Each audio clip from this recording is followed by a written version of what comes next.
ठीक है, हर्टॉग कमिटी 1928-29, ठीक है। हाँ ठीक है, हर्टॉग कमिटी जो है ये under the chairmanship of doctor Philip Hartog था, जो VC of the Dhaka university थे, ठीक है। ये 28 में आया था और इसका रिपोर्ट सबमिट 29 में हुआ था, ठीक है।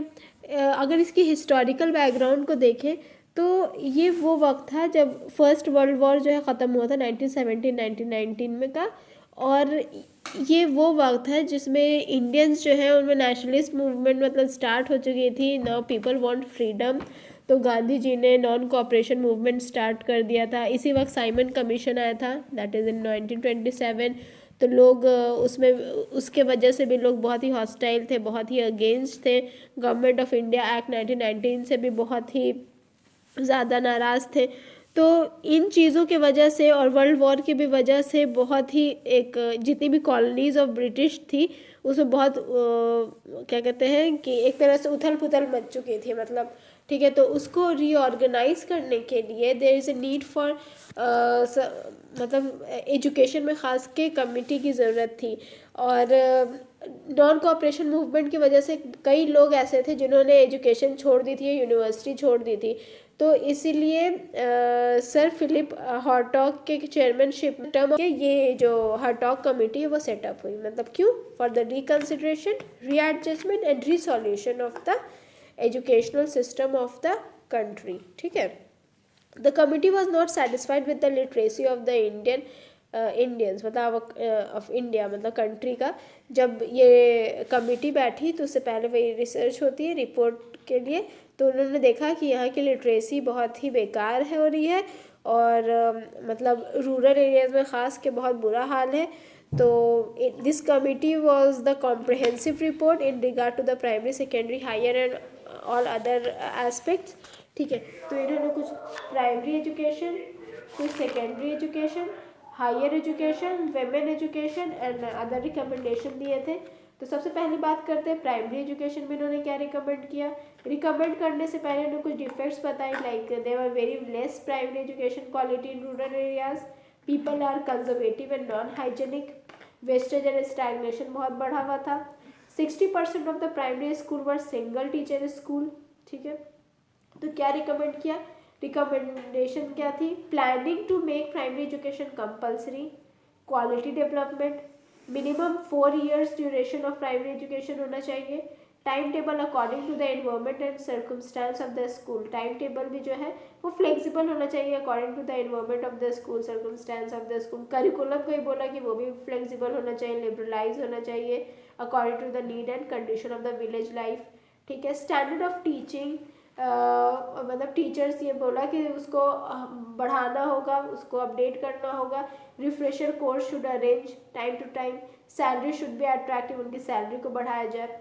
Reduction of wastage and stagnation, special attention and effort दिया जाए वेस्टेज एंड स्टैग्नेशन को घटाने के लिए, ख़त्म करने के लिए। गवर्नमेंट इंस्पेक्शन होना चाहिए, प्रॉपर इंस्पेक्शन होना चाहिए, ना ही सिर्फ क्वांटिटी पे बल्कि क्वालिटी पे भी, मतलब बहुत क्वालिटेटिव एंड क्वांटिटेटिव इंस्पेक्शन होना चाहिए गवर्नमेंट की तरफ से।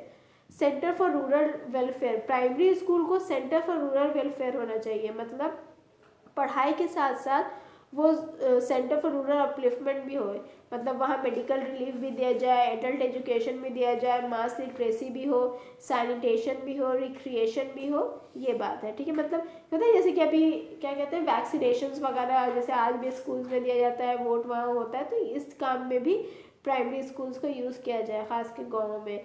फाइनेंस के लिए बोला कि government should take proper responsibility for primary education, finance के लिए मतलब गवर्नमेंट ही रिस्पॉन्सिबल हो। तो ये कुछ मतलब प्राइमरी एजुकेशन के रिलेटेड में बात कर रही है। सो कंपल्सरी होना चाहिए, quality, duration, time table, curriculum, ठीक है, refresher course, wastage and stagnation ख़त्म हो, और इंस्पेक्शन होना चाहिए। रूरल वेलफेयर की बात करी इन्होंने, सेंटर फॉर रूरल वेलफेयर जैसे प्राइमरी स्कूल हो, और फाइनेंस गवर्नमेंट की तरफ पूरी गवर्नमेंट की रिस्पॉन्सिबिलिटी हो, ठीक है।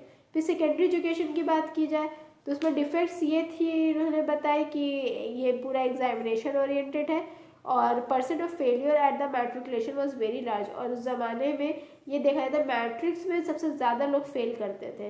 तो इसके लिए रिकमेंड किया है सबसे पहला कि diverting peoples to non literacy pursuits, middle vernacular school, diversified curriculum according मतलब at middle stage, industrial and commercial career, practical life. इन्होंने कहा कि मिडल वर्नाकुलर स्कूल होना चाहिए, ठीक है, मतलब डाइवर्सिफाइड कर दिया, जिनको वही हायर में जाना है तो वो हायर में जाए, जिनको फर्दर स्टडी नहीं करना है वो इंडस्ट्रियल और कमर्शियल, हाँ, प्रैक्टिकल लाइफ की तरफ बढ़े, कमर्शियल करियर की तरफ बढ़े। मिडल वर्नाकुलर स्कूल के भी को ही मतलब इन्होंने डाइवर्सिफाइड करने की बात करी, ठीक है। और improvement in the training and service condition of the teachers, वही जो पहले भी हमने पढ़ा कि उनके लिए मतलब उनकी सैलरीज को बढ़ाइए, उनके स्टेटस को बढ़ाया जाए रेफ्रेशर कोर्स के जरिए, ठीक है। फिर हायर एजुकेशन की बात करते हैं, उसमें बहुत ज़्यादा डिफरेंस बताए उन्होंने, लाइक लो स्टैंडर्ड है, मतलब ओवर क्राउडेड है, फेलियर टू अचीव पर्पस, जिस पर्पस से बच्चे मतलब क्वालिटेटिव और क्वांटिटेटिव दोनों एस्पेक्ट से हायर एजुकेशन जो है वो पर्पस अचीव नहीं कर पा रहा है, इनडिस्क्रिमिनेट एडमिशन हो रहा है, neglect to honours courses, honours courses को इतनी भाव नहीं दी जा रही है, इनएडिक्वेट लाइब्रेरीज, लाइब्रेरीज प्रॉपर नहीं है, अनहेल्दी कॉम्पिटिशन्स हैं। तो रिकमेंडेशन क्या दिया कि unitary as well as teaching university should be develop, means affiliated universities with unitary residential and teaching university.